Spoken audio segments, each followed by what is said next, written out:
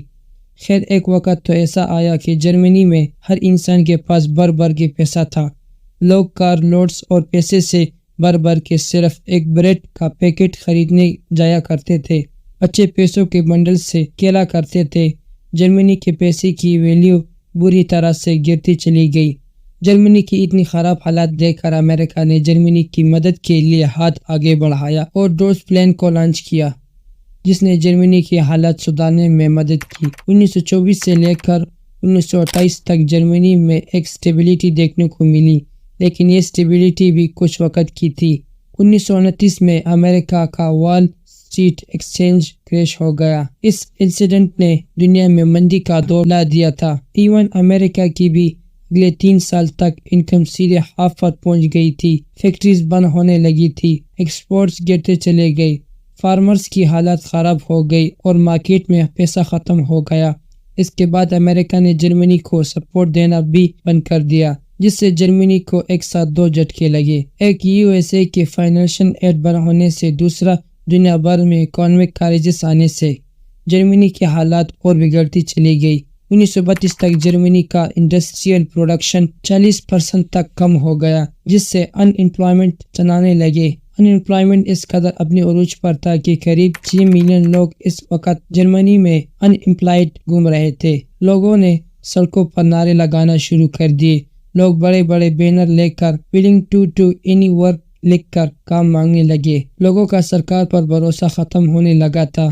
لوگ سرکار کے خلاف نعرے لگانے لگے، لیکن وائمار ریپبلک کے پاس بھی کوئی سلوشن نہیں تھا، جس کے بعد فائنلی ہٹلر ان سبھی سچویشن کا فائدہ اٹھاتا ہے۔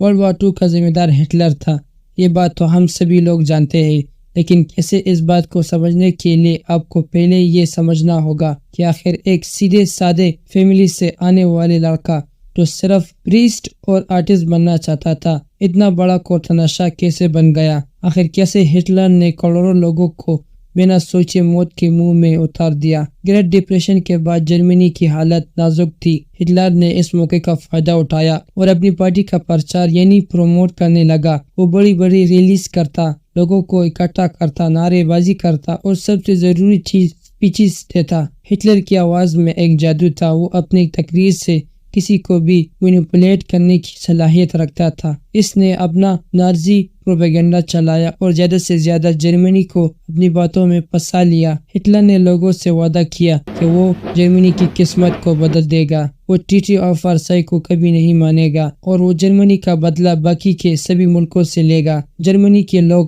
ہٹلر کی باتوں سے متاثر ہوئے، جس کے بعد جرمنی میں الیکشن ہوئے اور ہٹلر کی نازی پارٹی اس میں جیت گئی۔ کچھ وقت کے بعد ہٹلر کے لوگوں میں پاپولیرٹیز دیکھ کر 30 جنوری 1933 کو پریزیڈنٹ ہائنڈنبرگ نے ہٹلر کو جرمنی کا چانسلر بنا لیا، جس کے بعد ہٹلر نے جرمنی میں ایک ایبلنگ ایکٹ لے کر آیا، جس کے پاس ہونے کے بعد جرمنی ایک ڈکٹیٹر کنٹری بن گیا۔ اس ایکٹ نے ہٹلر کو جرمنی کی ساری پاور سونپ دی۔ ہٹلر کے ہاتھ میں حکومت کے آتے ہی اس نے جرمنی کا پورا روپ ہی بدل کے رکھ دیا۔ اس نے سب سے پہلے 1933 میں جرمنی کو لیگ آف نیشنز سے باہر کیا، پھر 1938 میں رائن لینڈ نام کی جگہ کو واپس اپنے قبضے میں کیا، جو ٹریٹی آف ورسائی کے اکارڈنگ جرمنی سے چھین لی گئی تھی۔ ساتھ ہی آسٹرو اور جرمنی کو دوبارہ ایک کیا گیا۔ اس کے بعد ہٹلر نے ویسٹرن جرمنی کی طرف اپنا رخ بڑھا اور چیکو سلواکیہ پر قبضہ کر لیا۔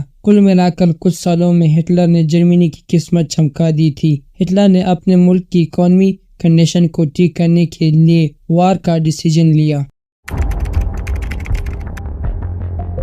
ستمبر 1949 کو ہٹلر پولینڈ پر حملہ بول دیتا ہے۔ اس حملے کے لیے بھی جرمنی ایک اچھا خاصا پلان بناتا ہے۔ جرمنی اپنے ہی آرمی کو پولینڈ کی یونیفارم پہنا کر خود کے خلاف ایک اناؤنسمنٹ کرواتا ہے، جس سے لوگوں کو لگے کہ پولینڈ نے پہلے جرمنی پر حملہ کیا ہے، تو بس پلان کے سکسیسفل ہوتے ہی جرمنی پولینڈ پر حملہ کرتا ہے۔ اس کے بعد 2 دن کے اندر ہی اس وار میں فرانس UK بھی شامل ہوتا ہے۔ وہ اس لیے کیونکہ ان دونوں ملکوں نے پولینڈ کے ساتھ ایک الائنس بنائی ہوئی تھی، جس کے اکارڈنگ اگر کوئی بھی ملک ان تینوں میں سے کسی کے اوپر بھی حملہ کرتا ہے تو باقی کے 2 ملک اس ملک کی طرف سے لڑیں گے، جس کے بعد 3 ستمبر کو UK اور فرانس جرمنی پر اٹیک کر دیتا ہے، جس میں astro, New Zealand, South Africa اور کینیڈا بھی شامل ہو جاتا ہے۔ وار کی شروعات میں جرمنی کی سائڈ سے جاپان اور اٹلی، جو ہر حال میں جرمنی کا ساتھ دینے کو تیار رہتا ہے،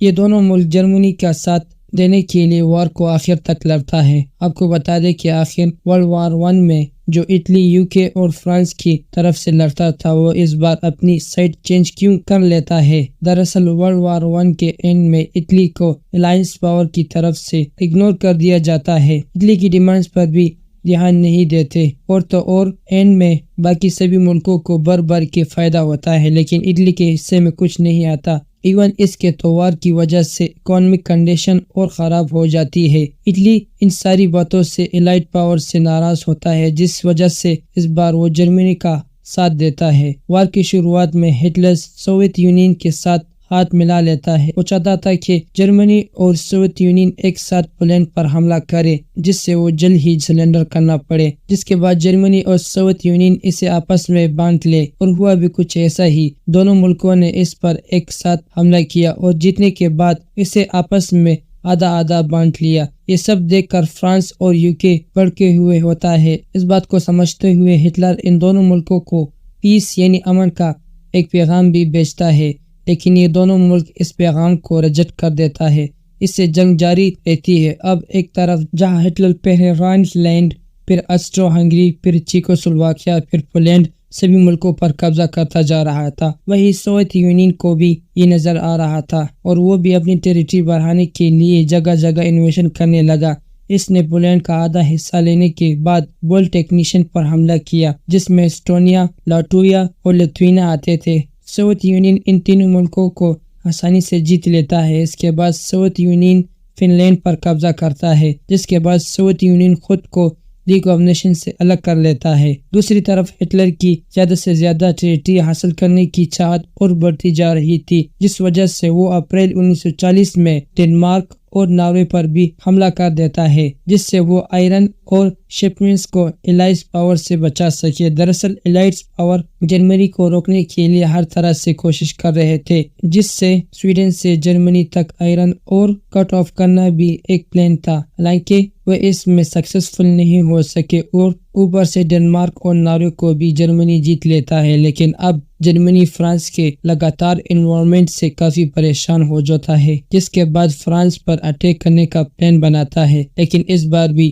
جرمنی فرانس پر ڈائریکٹ اٹیک نہیں کرتا، بلکہ ورلڈ وار 1 کی طرح بیلجیم کے سہارے فرانس پر اٹیک کرنے کا پلان بناتا ہے۔ فرانس پر اٹیک میں اٹلی جرمنی کا ساتھ دیتا ہے، جس کے بعد 10 جون کو اٹلی فرانس پر اٹیک کر دیتا ہے۔ دونوں ملک مل کر قریب 14 جون تک فرانس کے پیرس تک پہنچ جاتے ہیں اور فرانس کو سرنڈر کرنے کے لیے مجبور کر دیتا ہے۔ 8 دن کے بعد فرانس جرمنی کے ساتھ ایک ٹریٹی سائن کرتا ہے اور ہار مان لیتا ہے۔ جرمنی کا فرانس کو صرف کچھ ہی دنوں میں ہرانا بہت بڑی بات تھی۔ اس انسیڈنٹ کے بعد لوگ ہٹلر سے ڈرنے لگے تھے۔ کوئی بھی ملک نہیں چاہتا تھا ہٹلر سے پنگا لے، ہر طرف ہٹلر کے نام کا دمکا بچ رہا تھا، لیکن UK اب بھی ہار نہیں مانتا۔ وہ ہٹلر کے پیس کا معاہدہ کو ریجیکٹ کر دیتا ہے، جس کے بعد جولائی میں جرمنی اور UK کے درمیان ایئر بیٹل آف بریٹین شروع۔ اس وقت کافی مضبوط تھا، جس وجہ سے دونوں ملک آپس میں ہوا میں لڑتے رہے، لیکن یہاں جرمنی کی ایئر فورس